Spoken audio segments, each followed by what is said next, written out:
We're ready to resume the public session. And normally we start off with a pledge of allegiance. Since you're in the conference room with the flag, could you start us Sure, off? and I will tilt. There we go. There you go. Thank you. You're welcome. Pledge allegiance to the flag of the United States of America, and to the republic for which it stands, one God, indivisible, with liberty and justice for all. I didn't skip anything, did I? No. Thank you. Thank you for that. Stop saying it. Oh, here we go again. And we need emergency evacuation instructions about how to get out of the room. Okay, we all know how to get out of here. Okay. It's a smoke-free school district, and no smoking anywhere on any campus. All right, so now we're up to the communications and announcements with the superintendent's report. Yeah, I just have a couple. First, for those of you that might not have remembered, today is Census Day. And of course, I cannot emphasize enough the importance of responding to the census. The distribution of federal funds, grants, and other support to our schools are based on census data. So if you have not already done so, please respond to the census and be counted. And then my other item, I'd just like to continue expressing my sincere thanks and appreciation to those who have been volunteering their services in the district, both with our meal distribution program and also those who have simply just gone above and beyond their role and responsibility during this unprecedented time. So on behalf of the students, their families, and our entire school community, I thank you all. And that is all the communications that I have, President Hayes. Okay, so next we have any trustee or advisory committee reports, since all the meetings have been canceled. But does any trustee have something they would like to say here? I would like to, know what I was going to say now or later, but I'll start off the meeting with thanking all of the schools and the teachers for all of the outreach that we have been doing, whether it be through videos that they've been posting and sending out to the children, which is what smiles to not only the children but the parents' faces. To yesterday and today, when kids had their parade around town, I was actually on conference calls all day long, and all you heard was the sirens, so it was pretty exciting to have people in my own district, what's all those sirens, and to be able to give cheers to Vernon Cricks and say that's our teachers parading around. So kudos to all the teachers that have really reached out and smiled down the stage.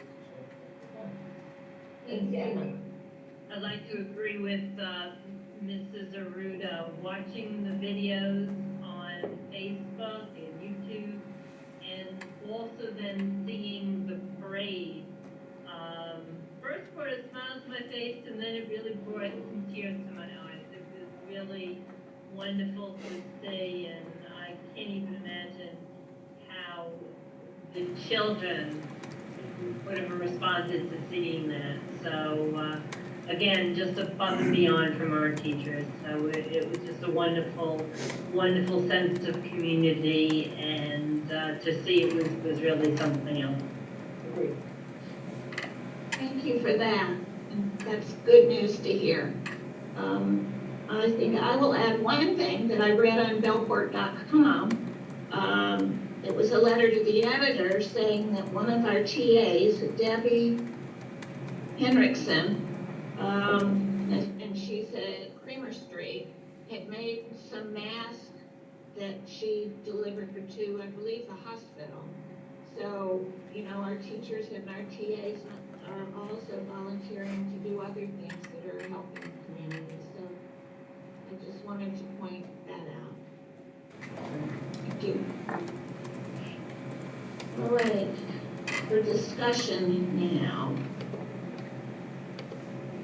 An update on the virus update? Yeah, we had, as tonight is a workshop, we have an abbreviated agenda, and we just have 3 items for discussion. And the first one being an update with regard to COVID-19 and the school closure matters as a result of this pandemic. My update will be on our continuity of learning plan, our meals program, and child care services. Our continuity of learning plan, as you know, is in place and fully operational. Students, parents, and our faculty can access the remote plan for the district website by clicking the continuity of learning link. While our plan was initially designed to keep our students connected to their teachers and engaged in learning while school is out, it will be moving to a more structured plan. Beginning Monday, April 13th, our remote plan will be modified to include daily guidelines for students, so parents know how much time students should be spending working on academic material. The new structure will also outline expectations for teacher availability to students. Students will continue their remote learning through our website and/or their Google Classroom, depending upon their grade level, and teachers will guide and provide assignments for their students through our website and/or Google Classroom as well.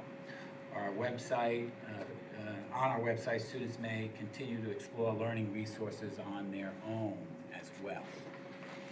With regard to... Excuse me, can I interrupt Yes, for a minute? Yes, you may. Something's gone wrong with my computer, so I am going to try to fix it, but I might get cut off. So Jack, can you pick up if I disappear? Thank Okay. you. You're still there for me. I can still see you, Ann. You can see me? Yeah, Okay. we can see. Okay. We can see and hear you. I can see you as well. All right, so what I don't have is a visual for anybody else. Oh, okay. Okay. Grading, there has been some questions on grading. We have been discussing how to deal with quarterly grades during this closure. We're currently exploring using the work up until March 13th, which is 6 weeks out of the 10-week quarter, and looking on how many students could, and now we're also looking at how many of our students might be adversely affected by that. In this model, students would be given the opportunity to make up any missed work, which would help their grades during this time of closure. Elementary trimesters were posted on March 6th, so really do not have any effect. Are there any questions? I know some trustees might have had questions with regard to that before I move on to meals. I have a question about that. Did you think about doing like a pass-fail option? Yeah, we did discuss it, and that is not, it's not one we're really looking at. But like I said, we want to look and see how the kids may be adversely affected by what we're doing. There's another model we're also looking at, but not the pass-fail one. Mr. Pacini? Do we know, so that was the first part of my question, so thank you, Ann, was the pass-fail model, because I know some districts have gone to that, so it's good to know that I think it's good to know that we're thinking that.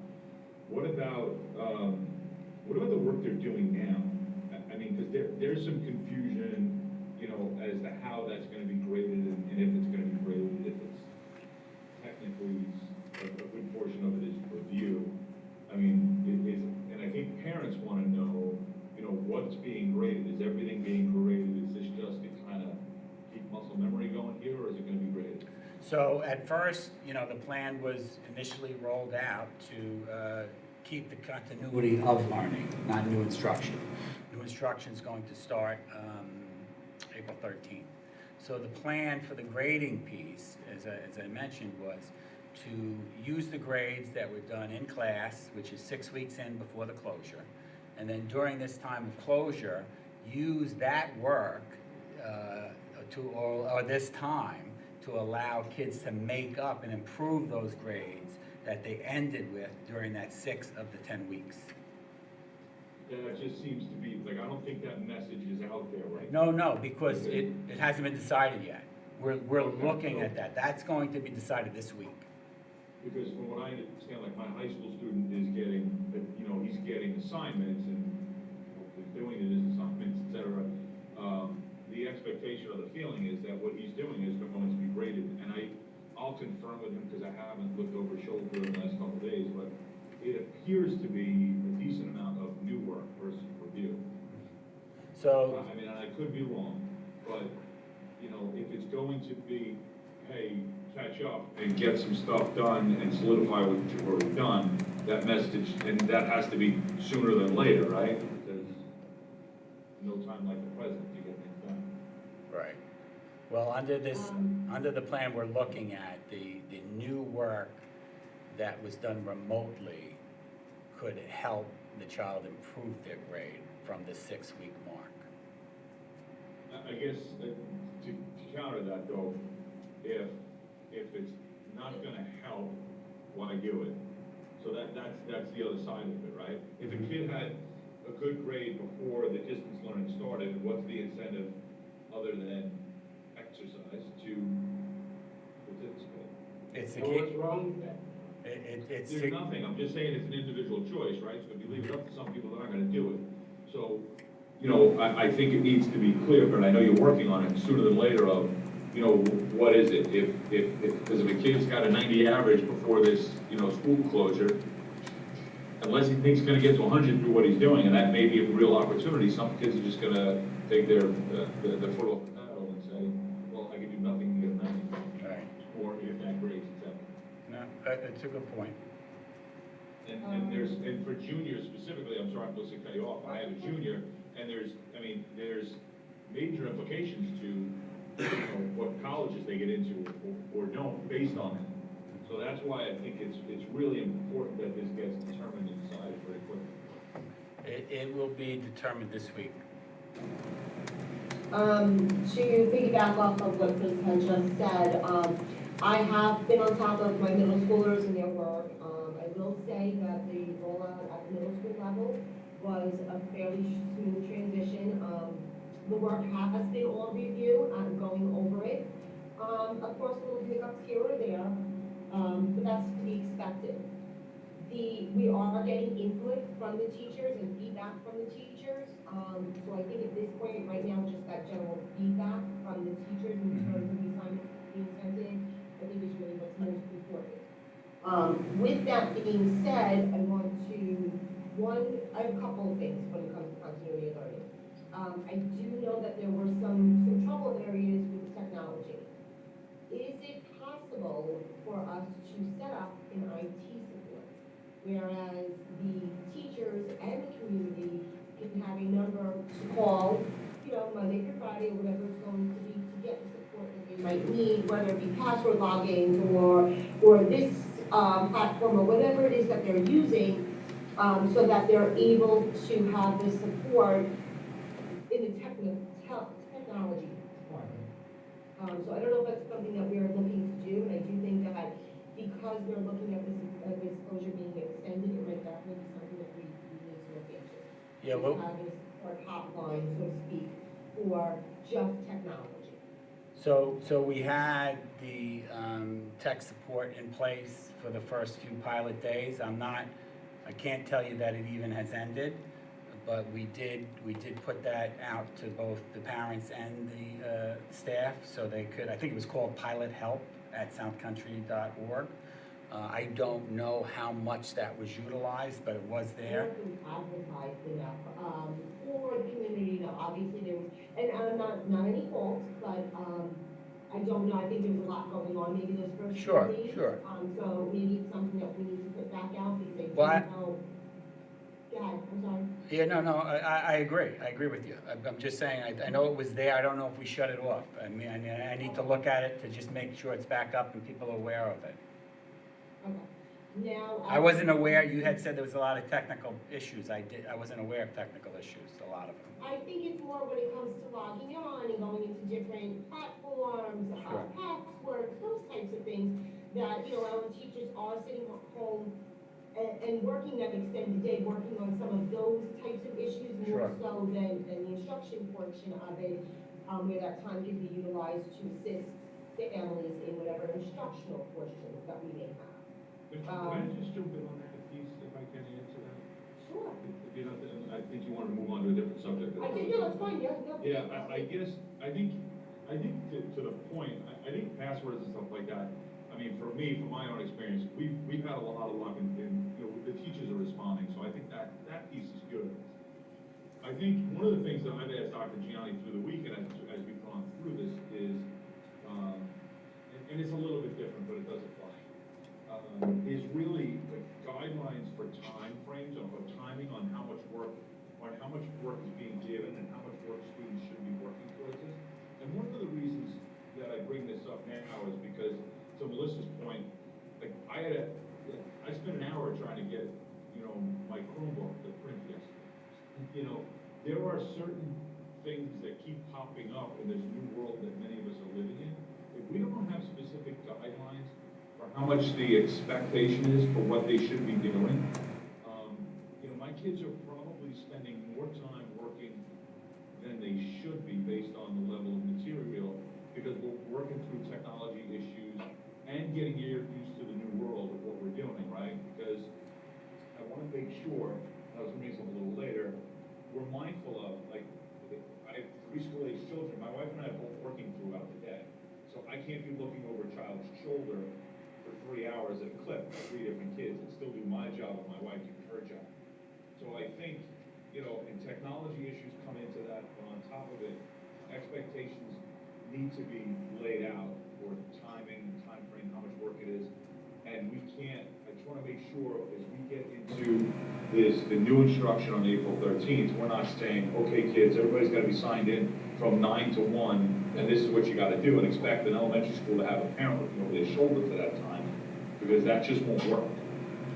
Especially, and I'm not even considering parents who are maybe 2 healthcare workers and their kids are in daycare. Because that's going to be another question later on, is what's the expectation for those students who are in a daycare setting? That's a good point. Well, I don't, at this time, well, I think at any time, I don't think it's reasonable to set a 9 to 3 or 9 to 12 guideline. One, that's not a reasonable expectation. We know that many families are sharing a device. So for us to say, I think the guidelines really should be more of K to 3, you should be working for an hour a day, an hour and a half a day. And whatever that time frame is really needs to be dependent upon the family situation. Just like you said, there's healthcare workers, there are families that are sharing a Chromebook, so, child A gets it from 9 to 12, where child B gets it from 12 to 4, whatever it's going to be. So I think in terms of setting guidelines, I think it needs to be more of a reasonable amount of time that the children should be working, not a time frame, because I don't necessarily know that would be successful. You understand what I'm saying? Like, for example, you have twins. Yeah. Now, you may find that, your one son, I'm using this as an example, may do best getting up in the morning and working, where your daughter may have the opportunity of doing better in the afternoon, or one needs more help than the other. So I do think setting a guideline of reasonable expectation of how long the children should be working, I don't necessarily know setting hours is right now something that our community, or many communities, would be able to handle. And That I makes agree, that's the point I'm trying to make. I just want to make sure that we are doing and saying, this is how much work it is, and I don't even know that we can get into a situation where we can say, you have to turn in work every day. It might not be possible. It's got to be like, here's your week's worth of work, and turn it in on Friday or on Monday or something like that. And I just, living this for a couple of weeks now, I just want to make sure while we're going through this and central office is planning this with staff, et cetera, everybody understands what it's like for parents with young kids at home right now, because it's not easy. It's a lot harder than I ever really thought it was. And a lot of it has to do with those routines, right? My kids are up late. I mean, it's kind of the pattern we've fallen into. So it's great. My wife and I can do some work for a couple of hours in the morning if we get up early. But, setting those guidelines and one of my wife or I being able to break away and help 2 kids at once is not a possibility. So we have to we're trying to work on schedules where, kids are working on schoolwork from 10 to 12 and they're done.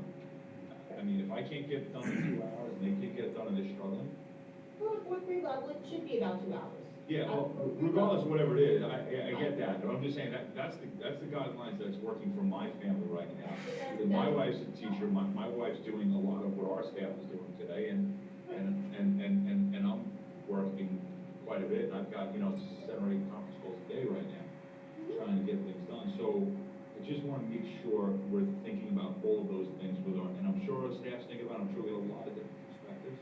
But this is not as easy as I think some people think it is, especially those at home. So I'll leave it there. Okay, to that point, a couple of quick things. One, I did mention how the middle school, rollout was fairly easy because many of the teachers have already been using Google Classrooms. So for the middle school, high school level, we definitely had an easier rollout. Elementary school, I know that there was a lot more hiccups in terms of that. One of the things that you pointed out, Chris, was that you were having trouble getting your Chromebook to print. And I do think that does become an issue when we are putting assignments on. It really shouldn't be anything that needs to be printed or written down. One, is a look back of, we don't want this hand work coming back into the schools at any point, if we do come back at any point. So I think anything that we are putting onto the assignments does need to be able to be a Google Doc that they can just turn in. So we shouldn't have printing issues or them writing information in their notebooks. I understand that in K-2, K-3, they're not using the Chromebooks, using tablets or whatever the case is, but moving forward, I definitely think that anything that we do is like from the Chromebook should not need to be printed, it shouldn't be in a PDF. The other portion to that is we talked about the new instruction, which is going to be challenging, without a shadow of doubt, this district and every single district. I think it's key that we have our teachers involved and the input from our teachers involved. We do have certain platforms, I know I spoke about this at the last meeting, that are going to be extremely challenging for our parents to work with their children on. Even though it's new instruction and teachers will be guiding to a certain degree, I think that we need to give our staff a little bit more permission to teach them, so to speak, and maybe move away from some of the platforms that we're currently using, although we're invested into them, and I'll go back into that math and focus for 8th grade. When we go into new instructions, find math and focus for 8th grade is going to be extremely challenging. So I'm just hoping that we're having those conversations with our teachers so that it's a collaborative effort that's going to be successful to roll out for everybody. You know, I have a question. There's a lot of parents who, a lot of students even, who have a challenge, a major challenge is being a student, being in school. And then have now virtual learning. Those people are home, and some of them really don't have time to be home with their kids. They're working 3 and 4 jobs. Is there help, is there support for those parents and those kids in particular? Yeah, so it's difficult. I'm not going to say that this is, is easy. And it's certainly not something that we're just going to fix. That's why one of the things we've been saying is that we're going to continue to modify, refine, and enhance along the way. Because as we roll out, we find other difficulties. I will tell you that our social workers are set up to do virtual counseling with their caseload, if need be with the families as well. But again, those are all things that we're just going to have to do as we move along. I know our social workers will be checking in on students that are on their caseload. Checking in on those students as well? The teachers will be checking in as well. Sure. I thought you were And speaking just about to know from my another support. experience, I've heard plenty from every one of my kids' teachers. Elementary is every day, and high school teachers are all checking in. I understand that, Chris, and your kids are, because of you, because of your wife as a teacher, they don't have to worry about a lot of things that some of the other kids will have to worry about. Some of those kids are challenged just in general. And if it was behind before this pandemic, you can imagine how much further they're going to be behind by the time we straighten this out. No, listen, I fully understand that. I've got some kids that need academic support, trust me. I interpreted your question. I just wanted to just make that point clear from my perspective. my children's teachers have been very good about checking in on what they're doing and helping, and they could not, I think they've been incredibly helpful, and they've done a really nice job of keeping tabs on what's going on. So, again, I like the, the daily guidelines. But I have a question in regards to the students who don't have access. The students who don't have the internet to go onto the Google Classroom. I had asked this question to one of the principals, and they told me about the company that's offering Wi-Fi service. And, my household, we don't have any Wi-Fi. I'm actually at a friend's house to go on this Skype system thing here. And we contacted that service, and there's maybe 4 or 5 things that you need to qualify for the service, but unfortunately, we don't qualify. So, my household has 2 students that get their learning on this Google Classroom that they don't have access to. So they're, using my phone or their mom's phone to, do some of this work online. So my question is there any option for these kids that don't have access? The library's closed, Starbucks is closed, there's nowhere to really go to get free internet access. So are we thinking about, those students? We don't have any students, particularly that in B. I was unaware that there was a problem getting into the free Wi-Fi. That's something that we're going to have to look at. I mean, we have been distributing Chromebooks to families in need, and we have distributed several Chromebooks. So I was under the assumption that everyone that needed it had it. Certainly we'll need to do some type of a survey or inventory to find out folks that may be having the trouble that you yourself said you have. Because I was unaware Altice had some criteria, because what was written was they're opening it up. Yeah, the description was very, very brief, but my conversation with them, there's a credit check, there is, you can't owe any debt to the optimum company. There's a 2-week-long wait list. They have to come set up the modem system. You have to be on free or reduced lunch and have proof of that. So there's a lot of hoops that you have to jump through to get this service that's not offered right away, So again, I know at least 10 students off the back of my mind who, would go to the library, sit next to me as I'm prepping for board meetings, they would be doing homework or, making a PowerPoint. So I think that the need for Wi-Fi is a lot more than we can have. We'll have to look into that. I was unaware of that.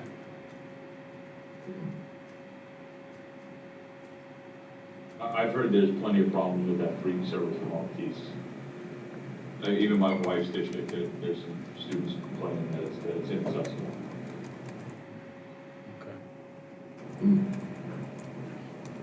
I don't remember where I left off. Is that it on the continuity for learning piece?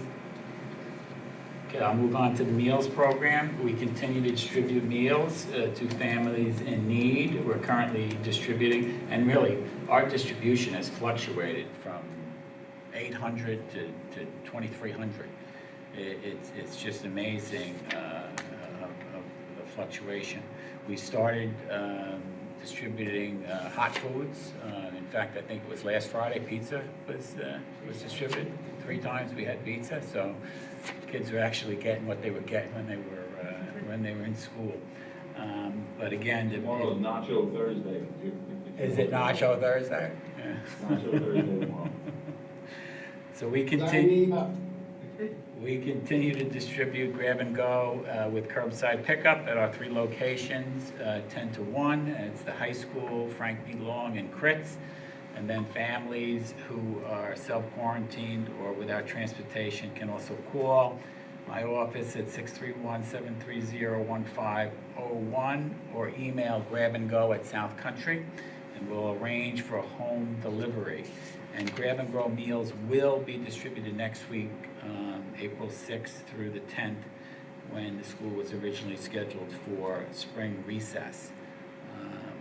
Any questions on meals? Do you have enough people to deliver, Gianni? Yeah, Delivery, yes. We, BTA, some of our TAs, some of our responders, a lot of faculty and staff have volunteered to make grab and go work, including manning the 3 sites and delivering the food. We actually have regular delivery folks now going to different areas. We deliver as far as Brentwood. We deliver to a family Is in that right? Brentwood, that a displaced homeless family in Brentwood. Yeah, there's a shelter on Crooked Hill Out in Road. San Mauritius, I think we go, There's one in Medford on 112. I Couple. think we're on to as well. a couple of Brentwood places. is also delivering to that shelter, so I would get in touch with them because we are delivering ourselves to that shelter. I'm sorry, Mr. Root, I can't, yeah, I'm having trouble hearing you guys. Brentwood themselves was delivering to that shelter as well. So I know that we just, in my own district, just spoke about a displaced student that we have, and we were discussing with other districts how to handle the displaced student. So I know Brentwood is feeding that shelter. I don't know if we're going to the shelter or it's just the family that's displaced in Brentwood. Okay. But I think it might probably be wise if the districts talk to each other.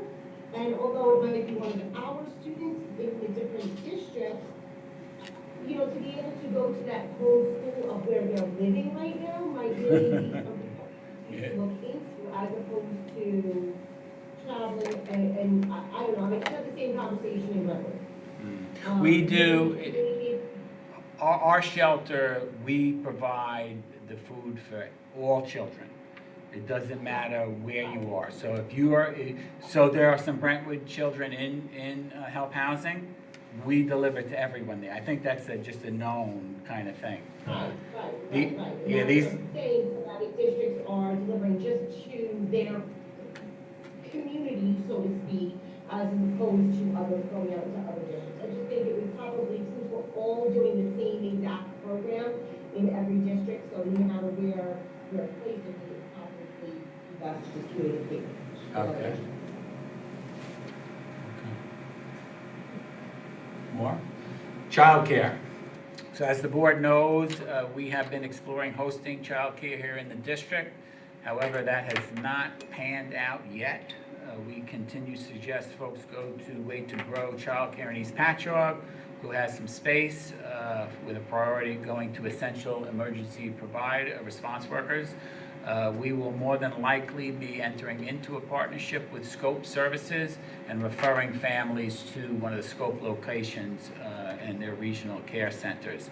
And that would be at no cost, as you recall we spoke about last time. I think the closest Scope service right now is the Sachem School District. I don't know exactly which building it is in, but that's probably where we're going to end up landing with that, because the idea of hosting is not panning out.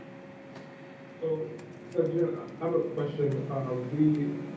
The recommending students go to Way to Grow.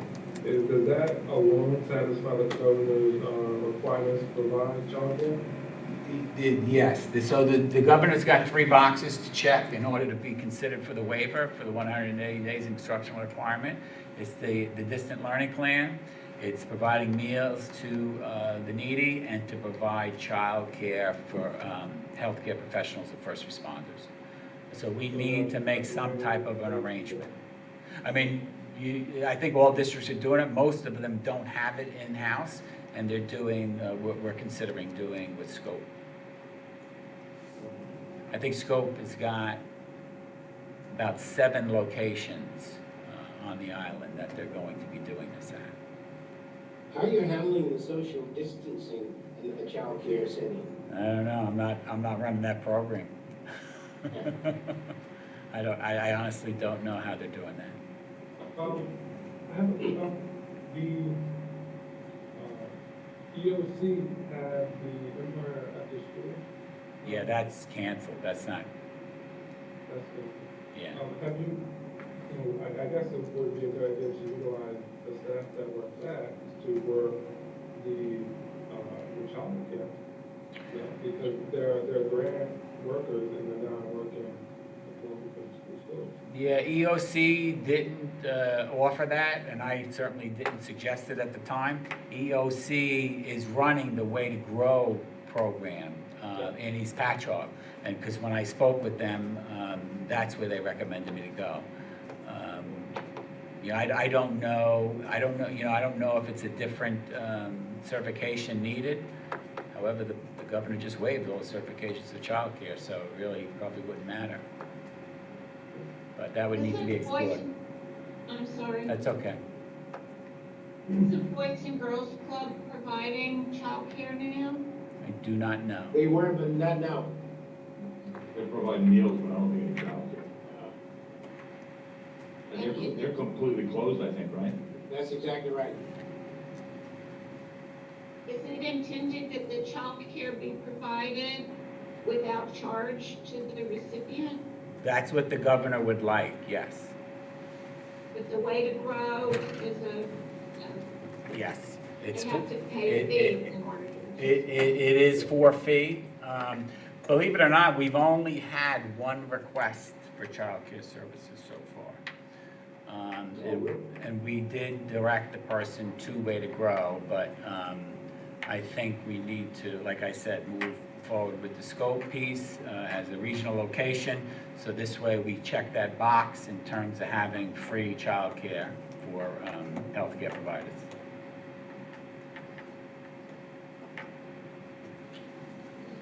Okay, and that's my COVID-19 update. I'd like to move on to the next item, if the board doesn't mind, and that's the school calendar.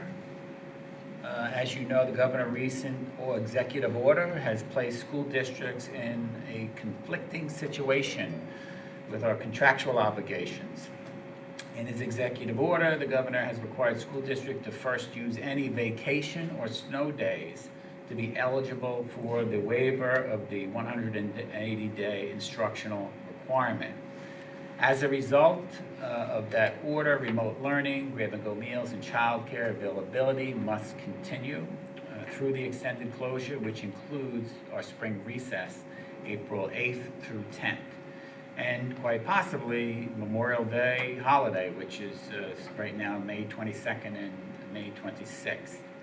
The governor's order also, puts us in a position of having to cancel a spring recess and modify essential staff schedules so as not to conflict with our contractual requirements. So I have spoken with council, who has offered the following resolution.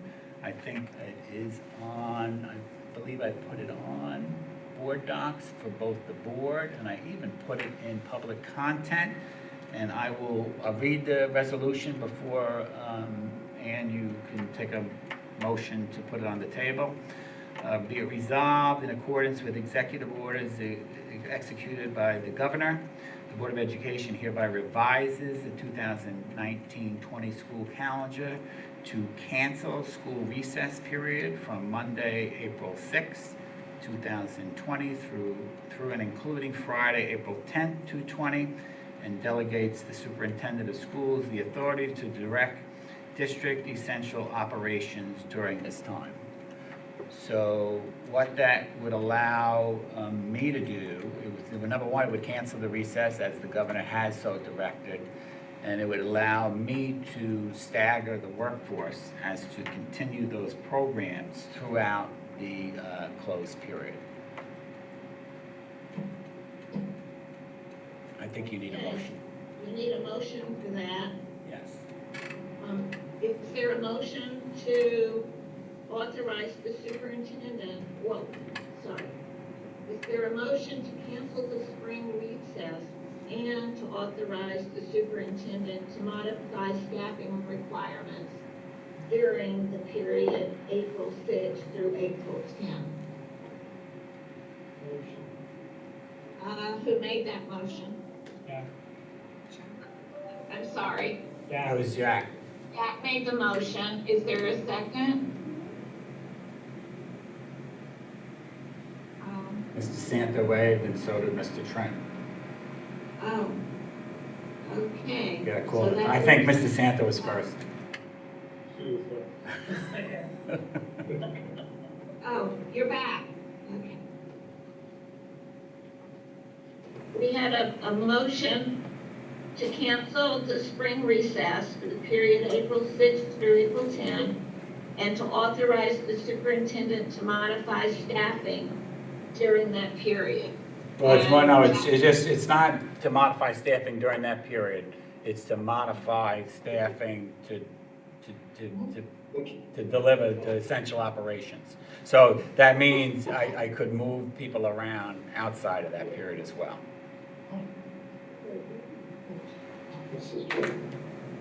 All right. So Jack made the motion, and we need a second. You have a second. You have a second from Lisa. From Lisa, okay. Is there any discussion or questions? Yes, I do. I'm sorry. So I guess I need to understand, why do we need a motion, and why is this up to the board to vote if the governor's already saying we don't have a choice based on the 180-day requirement?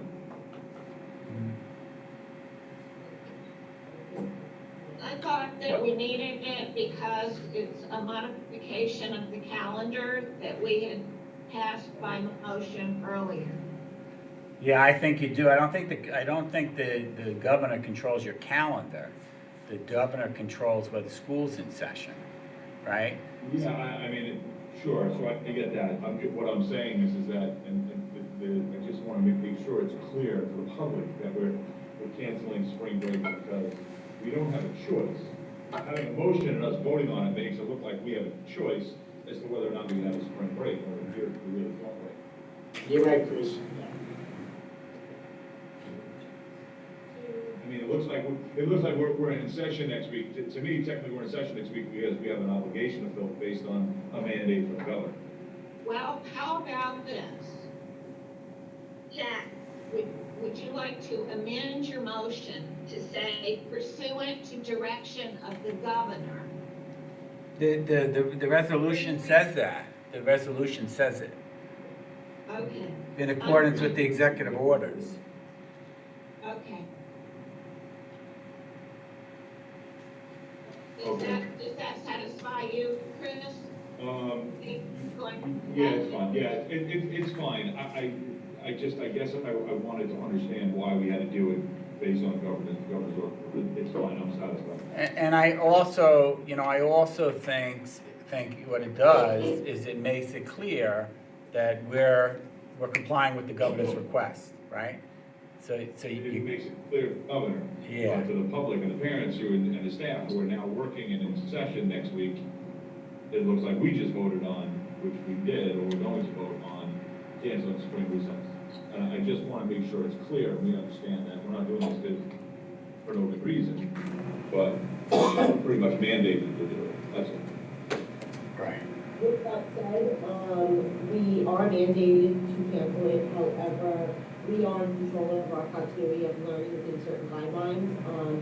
So with that said, I do believe, because we are talking about holidays next week coming up, that we can possibly lighten our continuity of learning for next week to adhere to the governor's request of canceling spring break, but to also allow families to spend time with their children and celebrate the holidays. It's just a good thought. I understand what the governor is saying, but I also think we have some control here in the district as to what we're going to implement next.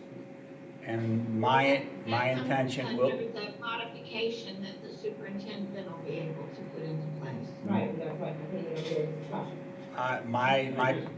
my plan will be to inform both staff and our community what the plan is, while try to recognize the original spring recess, and also recognize the need to continue distant learning throughout, but not put us in conflict with the contract. So I think, I've had conversations with the union, and I think that the resolution will be acceptable for everyone, parents and staff. Do we need more discussion or questions, or are we ready to vote? I'm ready. Okay, so all in favor? Yes. Yes. Yes. Yes for me. Yeah. Yes. I said yes. Okay. I think I'm missing Mr. Parker. I raised my hand. Everybody else did it verbally, and since I don't have any visual, because I cut it off somehow. I'll You give would- up, yes. Okay, then it's unanimous, and the clerk can make note of that. Okay, thank you. And the last item for the board's discussion is really simply the budget. Actually, yeah, 221 budget. So I know the board is aware that one of the executive orders, all activities related to the budget vote, which was scheduled in May, has now been postponed until sometime after June 1st. That order was just last week, so obviously I'm not looking to the board to start talking about where you might want to put that vote. But I'm sure the board, as well as the public, has been watching all of the doom and gloom messages coming out from the state office with regard to state aid. And I did want to give the board an opportunity to have that discussion in public. I did want to let the board know that just before this meeting, we did get our state aid runs. And as the governor has promised, that the money wasn't going to be there in that run, and by all means, we need to take a real close look at it because we haven't.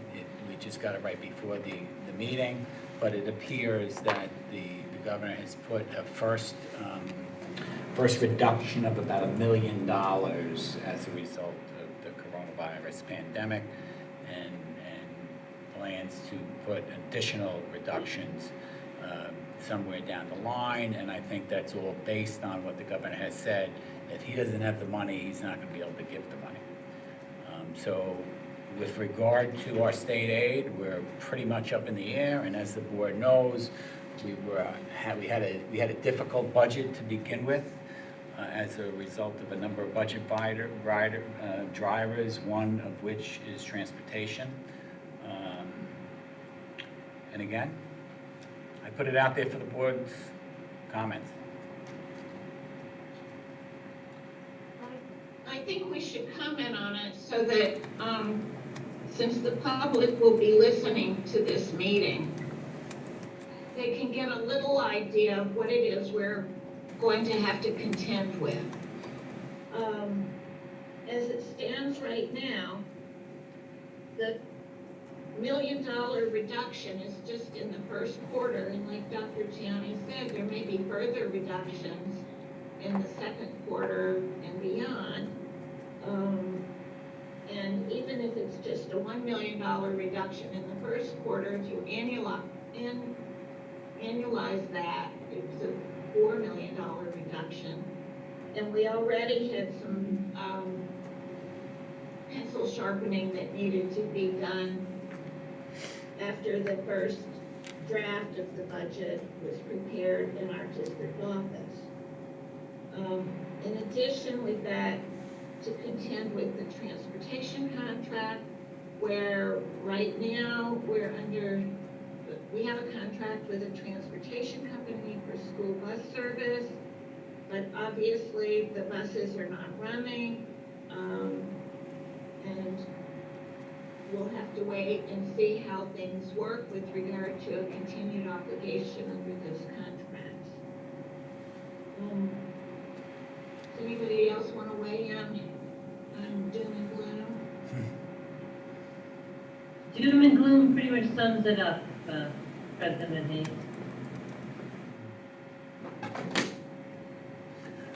In terms of the vote, I think we need to wait and see what, if any further guidance comes out from the state.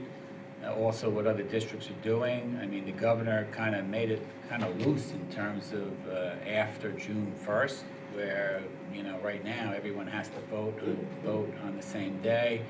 There's questions on how that vote might look, whether it's going to be write-in or in person.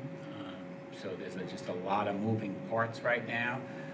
My plan will be for the board is to take the current run, take a good look at it, report to the board, and hopefully next week give the board a draft on what our budget might look like. I'm thankful we're getting a little time in terms of developing this budget. It was a difficult one walking in, and then it was compounded by the pandemic and then the loss of state aid moving forward. So it will give us a little bit more time to take a look at it, but there's no doubt that we will need to make some serious decisions with regard to reductions, because the revenue will not be there. Has anyone talked to the Board of Elections about how they foresee this? What if everyone picks a different day in June or July to have their budget vote? Maybe we should talk to them if they have any ideas on a day that every district should pick. Yeah, so I'm under the impression that we run or rather our district clerk runs the election. With oversight from Board of Elections. Yeah, if they, Okay, they'll help. I didn't hear anything, I'm sorry, unless I just missed something, I didn't hear anything that indicated that districts would be able to pick their day. no, it just said after, postponed till after, I think the language I was. have to think it's gonna have to be, the date's gonna have to be mandated the way it is now by the state, no? I don't know. I really don't know, because that's not what the order. I just know, and I had sent some information to the board about various school board associations. I sent the letter, they sent the governor's office about the municipal option and things like that. You know, the consensus seems to be that there's gonna be little empathy for the governor's office, and we're probably gonna be stuck with a absentee ballot. And I think there's a lot of pitfalls, not just logistics, to that. You know, good thing or bad thing, you know, I would expect voter turnout to increase significantly. And under these trying times, I'm really concerned about a failed budget vote, depending on what the climate's like, when you have people who aren't typically engaged in our budget process now voting. I'll just make my doom and gloom comment right there, which is the contingency budget may be on the best end of what we're looking at. Yeah.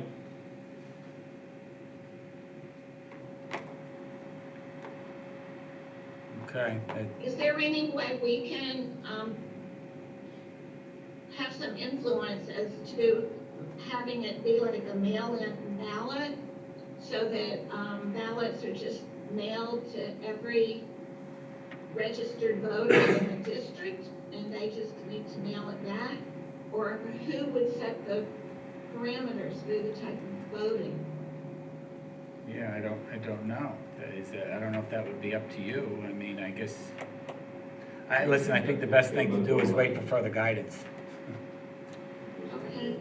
Because like Mr. Pacini said, I find it hard to believe that they're going to let you pick the date when it was all the same date before.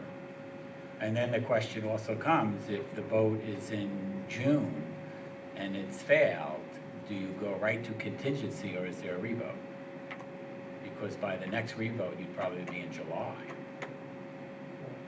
So there's a lot of unanswered issues. I think this is one of those scenarios where we see common through this whole thing, is that it's close, but it's not close enough for it to be that high on the governor's and his team's agenda right now.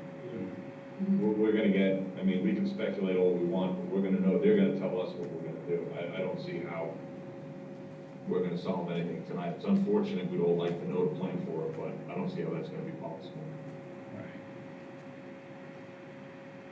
Okay, but I think it makes it clear that we're all well aware of all the problems that we're facing over the next little while. Yeah. Okay, that is all I have for you. And on that fun note, Let's say, on that, we should have started with that maybe.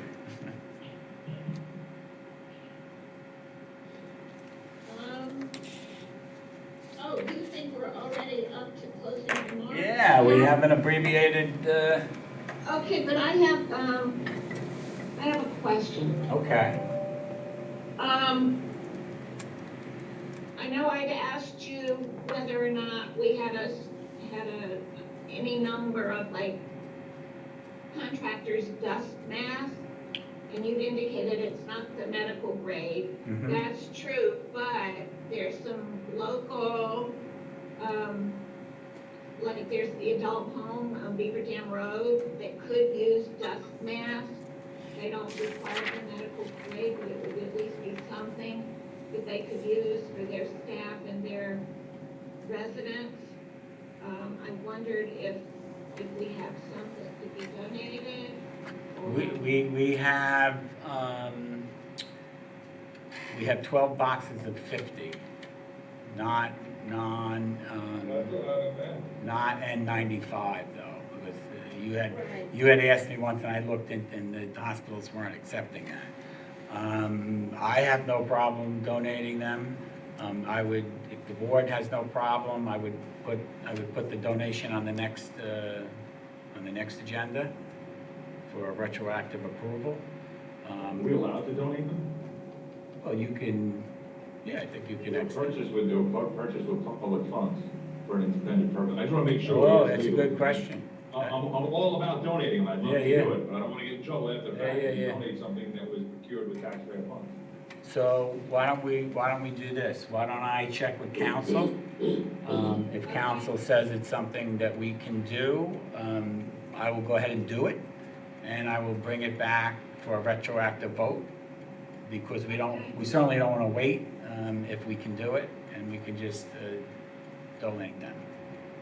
is anyone using the masks when they are giving out food or going out to door-to-door delivery, things like that? As far as Chromebooks or any staff members using masks? Well, like I said, they're not the N95s, right? Our staff members doing the grab and goes, you're saying? Right. Yeah, I don't, honestly, I The ones don't. that I volunteered for, they've had gloves on, Okay. nobody said anything. Because they don't have to be Co-95 to qualify. I think these homemade masks were just as, well, nothing is as good as the 95, but Yeah. homemade masks are good, and they're especially good when you're dealing with the deliveries and going to the supermarket. And one of the things that I did want to mention is that the community relations department at the hospital, they are accepting masks and all types of medical supplies that can be distributed currently. So the hospital itself might not or won't be able to use those masks, but they do have a community relations department, and they are passing those things on. Well, if you could consult with council, to see how we can do this. It may be something that's excess, so we don't need them now since the carpentry machines got all fixed at the middle school. And also, Dr. Gianni, same question with regard to any vinyl gloves. Yeah, I don't know. We didn't do an inventory on vinyl gloves. Okay. That would come Just straight, ask. I would be concerned, the vinyl gloves would come out of the nurse's office, and I would be concerned with taking that inventory in the event we reopen, because then Well, I wouldn't want to take it out of the nurse's office. well, that's where we would have the vinyl gloves. All right, well, I think this would be definitely something to look into to benefit, the community that's less able to provide for itself. Okay, and since you brought that up, I do want to let you know that you probably saw in the paper, it's going to be in the update tomorrow, you probably saw in the paper the Stony Brook Library 3D farm. Yeah. We loaned our 3D printer to the library to make those masks that they're doing. So our high school printer is currently there and part of the farm making those masks for those in need. Oh, good, thank you. That was gonna be my next point, was to ask if it was possible to send our printer to the farm. Okay. That is all I have, President Hayes. Does anybody have any closing remarks? Just a quick question, clarification, where did the printer go, to Stony Brook? Or to- Yeah, Started at the hospital? it's a library. No, it's over at the, isn't it at the BOCES library? Yeah, I don't know. I'd have to look at it. I don't recall. I thought it was. I thought that's what I read. Yeah, and it's up by, it's over Route, it's over Sunrise Highway, up by, Home Depot there, at exit 56. 57, 55, 50. Which one? It's 55, I'm sorry. Okay. We'll have something in the update tomorrow. Okay. Who wants to make that motion to adjourn? Cameron? Yeah, Camera. That was Mr. Trent. Yes, Yeah. And Trent. a second. I wish everyone good health and Ms. safety. Aruda was first with the Okay. second. Okay, I only could hear Ms. DeSanto, so which one of you is seconding it? Ms. DeSanto. Ms. DeSanto, okay. All in favor? Aye. You've got everybody. It's unanimous for the Good night, record. everybody. Good night. Good night, Stay everyone. safe.